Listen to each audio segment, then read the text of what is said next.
Assalamualaikum warahmatullahi wabarakatuh.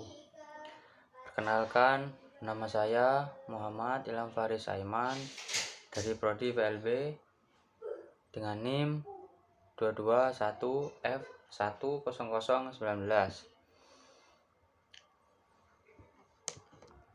Dalam video ini saya akan melaksanakan tugas dari Ibu Renaltama untuk mereview sinopsis dari film yang berjudul I Am Sam.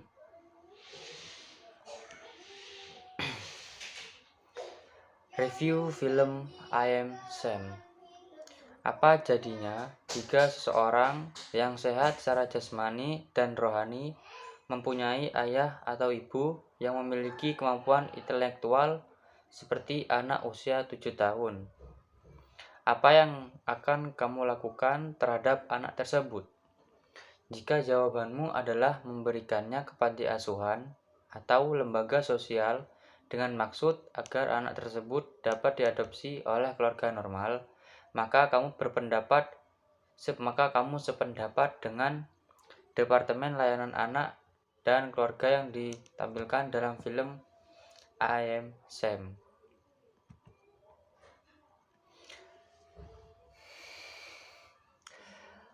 Sedikit informasi tentang film I Am Sam. I Am Sam, Lucy dan Sam.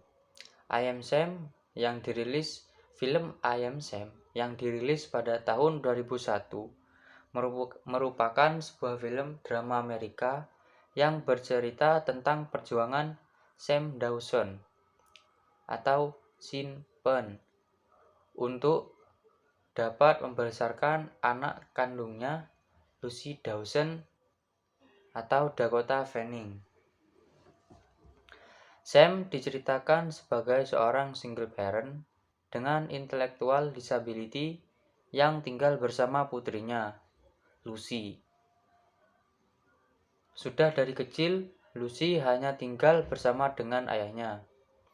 Ibu kandung Lucy, seorang tunawisma yang diketahui hanya ingin mencari tempat untuk tidur, pergi meninggalkan mereka sesaat setelah Lucy lahir. Terlepas dari kekurangan yang dimiliki oleh Sam, ia selalu didukung oleh teman-temannya yang juga memiliki developmental disabilities. Begitu pula dengan tetangganya, Annie.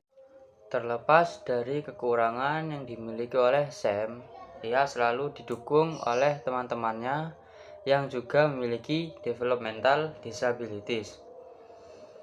Begitu pula dengan tetangganya, Annie, seorang agrofobik yang bersedia menjaga Lucy ketika Sam harus pergi. Kehidupan Sam dan Lucy baik-baik saja, namun semua berubah ketika Lucy sudah besar, berusia sekitar 6 tahun. Lucy menyadari bahwa Sam berbeda dengan ayah-ayah yang lain. Teman-temannya juga mengejek Lucy dengan mengatakan bahwa Sam adalah ayah keterbelakangan mental. Saat itu, Lucy pun menjadi malu dengan kondisi ayahnya dan mulai khawatir suatu saat dia akan lebih berpendidikan atau lebih pintar daripada ayahnya. Lucy membaca sebuah buku cerita kepada ayahnya, Sam. Kondisi ini semakin buruk ketika pihak sekolah menyadari mengenai apa yang Lucy rasakan lewat lukisannya dan memanggil pihak Departemen Layanan Anak dan Keluarga untuk menangani permasalahan Lucy. Hal ini merupakan titik awal perjuangan Sam untuk berusaha meyakinkan hakim bahwa ia merupakan seorang ayah yang mampu membesarkan putrinya, meskipun memiliki kekurangan seperti yang dia alami saat ini. Untuk membantu usahanya, Sam berusaha sekuat tenaga mencari seorang pengacara. Sam pergi menemui Rita Harrison, seorang pengacara handal yang memiliki reputasi sebagai pengacara dingin yang tidak mempunyai perasaan. Pada awalnya, Rita tidak mau menerima kasus Sam. Namun, dia berubah pikiran karena ingin membuktikan kepada orang lain bahwa dia juga punya hati. Oleh karena itu, Rita bersedia membantu Sam secara pro bono atau gratis. Film yang diarahkan sekaligus ditulis oleh Jesse Nielsen ini syarat akan nilai-nilai kehidupan. Pertama, film ini mengajarkan bahwa meskipun orang tua memiliki kekurangan seperti Sam, juga mampu membesarkan dan menghidupi anaknya. Mereka memang tidak dapat berhitung, tidak mengerti akan pubertas, atau pelajaran di sekolah anak. Namun, ada hal-hal tertentu di mana mereka mampu, bahkan dapat dikatakan lebih baik dari orang tua normal dalam mengajarkan kasih sayang, kesabaran, dan cinta kepada anaknya.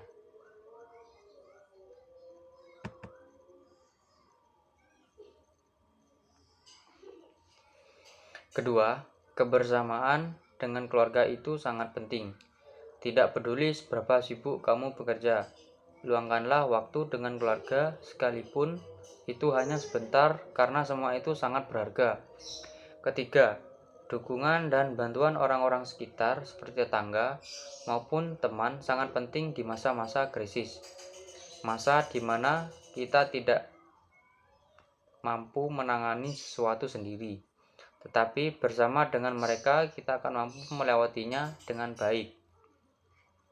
Ketika kamu menonton film ini, kamu akan diajak untuk berpikir kembali mengenai konsep intellectual disability, bahwa mereka harus dipandang sama dengan kita. Mereka mempunyai kelebihan yang kita tidak miliki. Begitu pula sebaliknya. Terkadang dengan minimnya pengetahuan akan hal tersebut, kita akan bersikap tidak adil kepada mereka, mendiskriminasi mereka, dan mengklaim bahwa mereka tidak dapat berbuat apa-apa. Padahal tidak seperti itu. Lewat film ini juga, seorang pengacara diajarkan mengenai cara bersikap kepada klien dan memiliki hati untuk mempertimbangkan apakah kasus ini harus diambil atau menolaknya. Tidak selamanya semua tentang logika, tetapi perasaan juga ditempatkan secara seimbang agar semuanya berjalan dengan baik.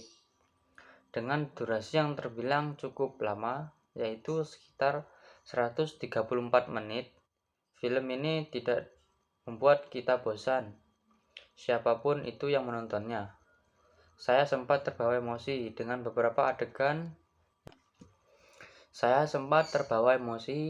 beberapa adegan yang ditunjukkan pada film ini. Emosi yang kita miliki seperti diaduk-aduk. Perasaan sedih, kesal, senang, semua bercampur menjadi satu. Dari segi cerita, film ini tidak diragukan lagi. Terbukti dengan jumlah nominasi yang diumumkan dari berbagai penghargaan seperti Humanities Prize, Japanese Academy Awards, dan Grammy Award. Serta memenangkan penghargaan sebagai Best Family Feature Film drama pada acara Young Artist Award. Uniknya, pasti ada saja judul film, kutipan kata-kata dalam film, judul dari lagu, nama penyanyi, bahkan album dari lagu tersebut disebutkan dalam hampir setiap adegan yang ditampilkan. Entah itu terucap dari aktornya sendiri maupun soundtrack dari film I'm Sam ini. Bagi penggemar The Beatles, siap-siap akan bernostalgia sebab The Beatles menjadi bahan pembicaraan utama dalam film ini. Mungkin cukup sekian mereview film yang berjudul I'm Sam. Terima kasih buat teman-teman yang sudah mendengarkan. Kurang lebihnya mohon maaf. Assalamualaikum warahmatullahi wabarakatuh. Terlepas dari kekurangan yang dimiliki oleh Sam, ia selalu didukung oleh teman-temannya yang juga memiliki developmental disabilities. Begitu pula dengan teman tetangganya, Annie, seorang agorafobik yang bersedia menjaga Lucy ketika Sam harus pergi. Kehidupan Sam dan Lucy baik-baik saja. Namun, semua berubah ketika Lucy sudah besar, berusia sekitar 6 tahun. Lucy menyadari bahwa Sam berbeda dengan ayah-ayah yang lain. Teman-temannya juga mengejek Lucy dengan mengatakan bahwa Sam adalah ayah keterbelakangan mental. Saat itu, Lucy pun menjadi malu dengan kondisi ayahnya dan mulai khawatir suatu saat dia akan lebih berpendidikan atau lebih pintar daripada ayahnya.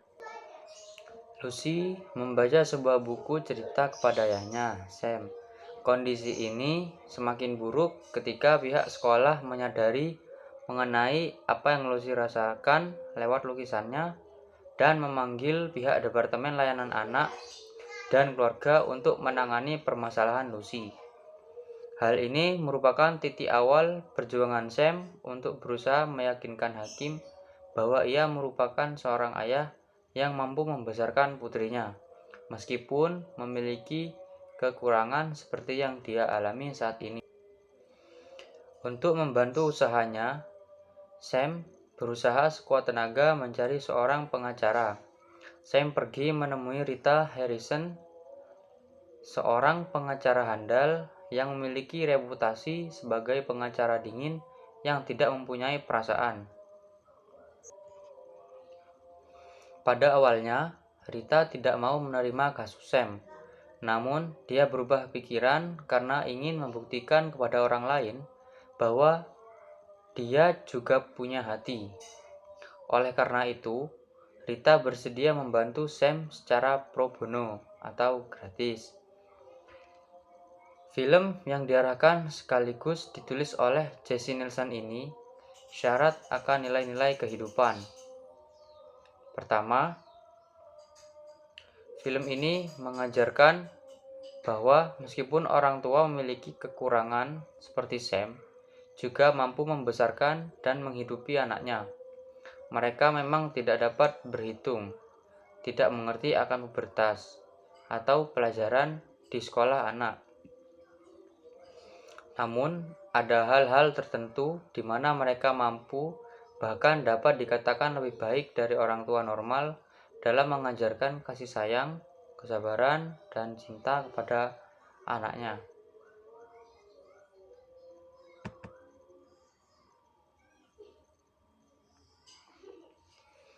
Kedua, kebersamaan dengan keluarga itu sangat penting.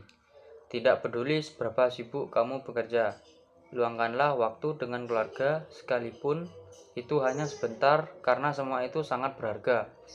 Ketiga, dukungan dan bantuan orang-orang sekitar seperti tetangga maupun teman sangat penting di masa-masa krisis.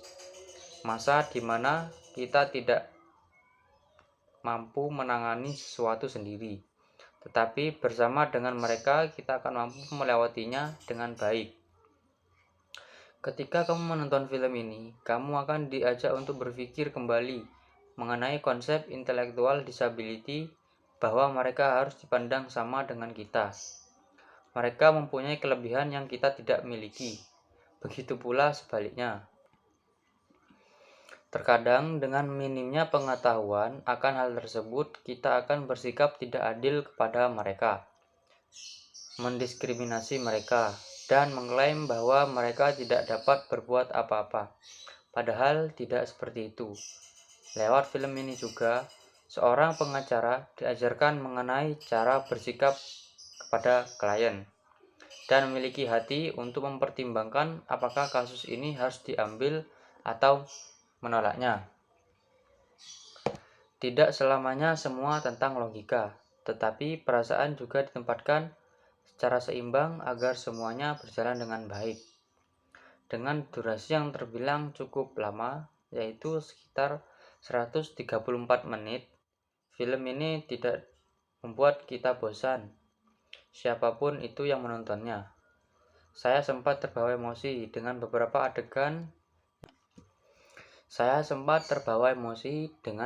adegan yang ditunjukkan pada film ini. Emosi yang kita miliki seperti diaduk-aduk. Perasaan sedih, kesal, senang, semua bercampur menjadi satu. Dari segi cerita, film ini tidak diragukan lagi, terbukti dengan jumlah nominasi yang diumumkan dari berbagai penghargaan seperti Humanities Prize, Japanese Academy Awards, dan Grammy Award, serta memenangkan penghargaan sebagai Best Family Feature Film drama pada acara Young Artist Award.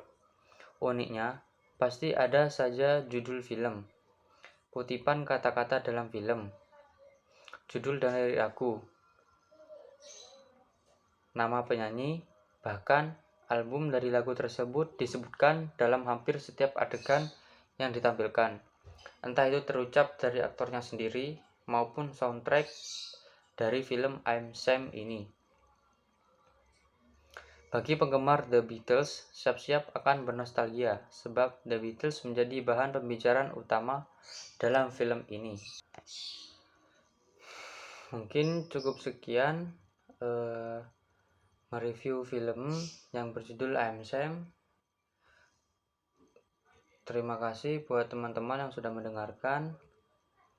Kurang lebihnya mohon maaf. Assalamualaikum warahmatullahi wabarakatuh.